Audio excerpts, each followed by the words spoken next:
لیکن جب اللہ نے ان کو اپنے فضل سے مال دیا تو اس میں بخل کرنے لگے اور اپنے عہد سے روگردانی کر کے پھر بیٹھے،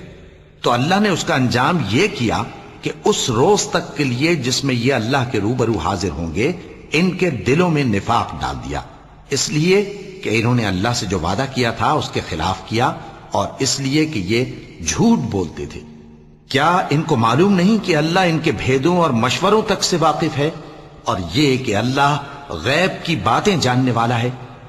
جو مسلمان دل کھول کر خیرات کرتے ہیں اور جو بیچارے غریب صرف اتنا ہی کما سکتے ہیں جتنی مزدوری کرتے اور تھوڑی سی کمائی میں سے بھی خرچ کرتے ہیں، ان پر جو منافق تان کرتے اور ہنستے ہیں اللہ ان پر ہنستا ہے، اور ان کے لیے تکلیف دینے والا عذاب تیار ہے۔